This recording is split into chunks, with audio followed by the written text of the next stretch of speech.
At some point in our lives, we will be faced with the realization of our own mortality. As hair begins to gray and our bones turn frail, we begin to understand that life, as precious as it is, must inevitably come to an end. We all go through the grieving process in our own ways. There is no universal method for healing.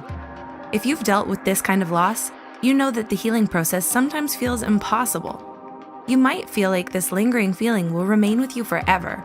You may hear the familiar bells of their favorite song or catch a faint scent that reminds you of their cooking. We hope that these few techniques can relieve that pain and help you move forward while honoring their lives. There's no quick fix.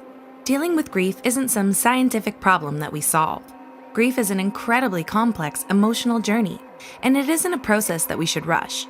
We're not suggesting that grief is something you can fix by watching a quick YouTube video. It's definitely not that simple. So as you watch this video of techniques to relieve your pain, understand that it's never as simple as a step-by-step guide.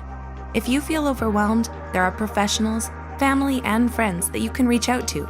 You are not alone. Acceptance. Okay, so this is obviously much easier said than done. Accepting our grief sometimes feels like a battle in our minds. Part of us just wants to reject that reality of what has happened. And sometimes we reject our deepest emotions, which burn and twist deep inside of us. But it's important not to let yourself become numb. Own those feelings and understand why you're feeling them. Let them flow through every fiber of your body. Remember, there are no right or wrong feelings. It's okay to feel everything that you're feeling, even if it's confusing or disturbing. Companionship is key. The people around us make a huge difference when we're dealing with grief, but as many experts have noted, they can either help or hinder our healing process. There are those who try to fix our grief, encouraging us to get over it. This obviously isn't very helpful.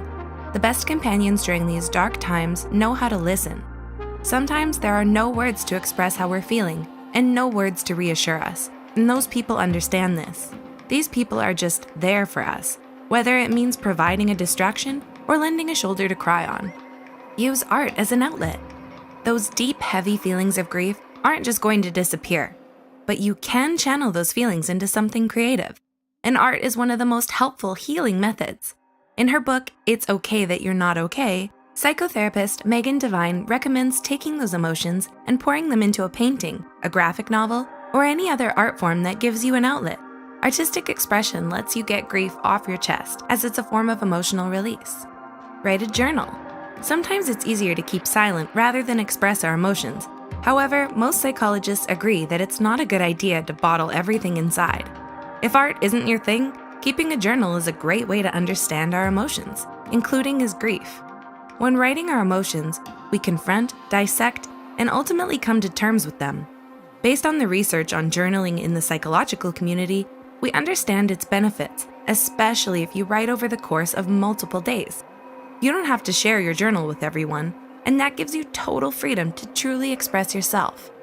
Create your own rituals to honor those who have passed. We don't mean shamanistic rituals that involve intermediaries or ancient traditions. These rituals can be anything you want them to be.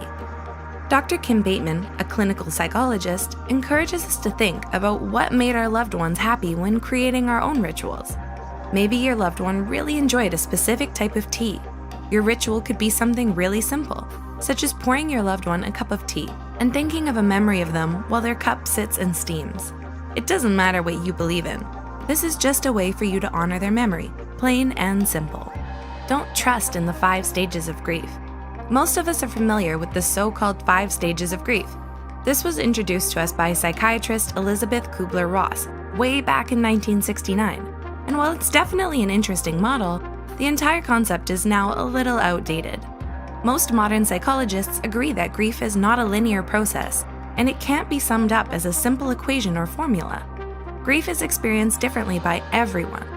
Focus on how you are healing presently without anticipating what the next stage of this process may be. If you found this video helpful at all, please let us know in the comments. As we stated earlier, we're not trying to simplify grief, and we don't claim to have all the answers. That being said, feel free to share your own experiences with grief and how you heal from these experiences. You may help somebody else going through something. Thank you, and we appreciate you all, as always.